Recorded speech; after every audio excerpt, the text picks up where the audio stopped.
ഇന്നത്തെ ഏറ്റവും പുതിയ വീഡിയോയിലേക്ക് ഇവർക്കും സ്വാഗതം. പുഷ്പ എന്ന സിനിമയുടെ വാർത്തകൾക്കിടയിൽ വിട്ടുപോയ ഒരു അപ്ഡേറ്റാണ് ഈ ഒരു വീഡിയോയിലൂടെ പ്രേക്ഷകരെ അറിയിക്കാനായിട്ടുള്ളത്.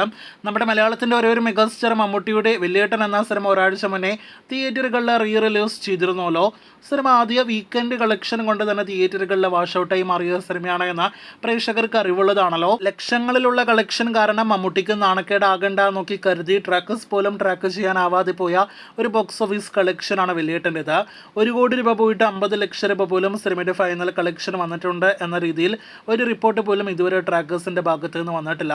ഇനി ഒരു വീഡിയോയിലെ വിഷയത്തിലേക്കെല്ലാം തന്നെ വരികയാണെങ്കിൽ വെള്ളിയേട്ടൻ പോലെ ഒരു വമ്പൻ സൗണ്ട് എഫക്റ്റിൽ തിയേറ്ററുകളിലേക്ക് എത്തിയ മാസ് ചിത്രത്തിന്റെ റിലീസ് കളക്ഷൻ എല്ലാം തന്നെ യഥാർത്ഥത്തിൽ താരതമ്യം ചെയ്യേണ്ടത് മലയാളത്തിൽ ഇതിനു മുന്നേ റിലീസ് ചെയ്ത സിനിമകളുടെ റിലീസ് സിനിമകളുടെ കളക്ഷനുമായിട്ടാണല്ലോ. മോളിവുഡിൽ ഇതിനു മുന്നത്തെ റിലീസ് മാസ് ചിത്രം എന്ന് പറയാവുന്നത് സ്ഫടികം എന്ന സിനിമയാണ്. അതിലുപരി ക്ലാസ് സിനിമയായിട്ട് പോലും താരതമ്യം ചെയ്യുകയാണെങ്കിൽ ദേവദൂതന്റെ കളക്ഷനുമായിട്ട് താരതമ്യം ചെയ്യേണ്ടതായിട്ടുണ്ട്. ഈ പറഞ്ഞ 2 സിനിമകൾക്കും 4 കോടി 50 ലക്ഷത്തിനും 5 കോടി 50 ലക്ഷത്തിനും ഇടയിലാണ് കളക്ഷൻ.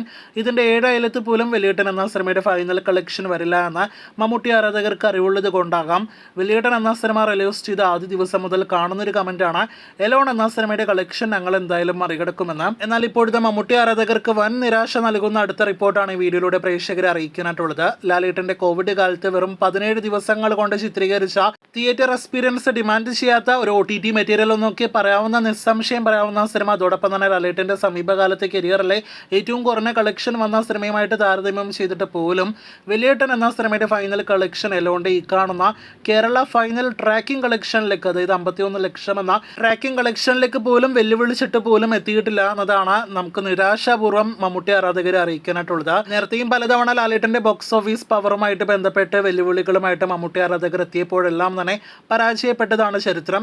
ഇപ്പോഴത്തെ വെള്ളിയേട്ടൻ പോലൊരു റിലീസ് മാസ് ചിത്രം എലോൺ പോലൊരു താഴെത്തട്ടിൽ നിൽക്കുന്ന OTT മെറ്റീരിയൽ ചിത്രവുമായിട്ട് താരതമ്യം ചെയ്തിട്ട് പോലും ഈ ഒരു പരാജയം ഏറ്റുവാങ്ങുന്നുണ്ടെങ്കിൽ അതൊരു വൻ പരാജയമാണല്ലോ മമ്മൂട്ടി ആരാധകരെ എന്ന് പറഞ്ഞുകൊണ്ട് വീഡിയോ അവസാനിപ്പിക്കുന്നു. അപ്പോൾ നമുക്ക് ആവേശപൂർവ്വം കാത്തിരിക്കാം അടുത്ത മമ്മൂട്ടി സിനിമയുടെ റിലീസിനായിട്ട്.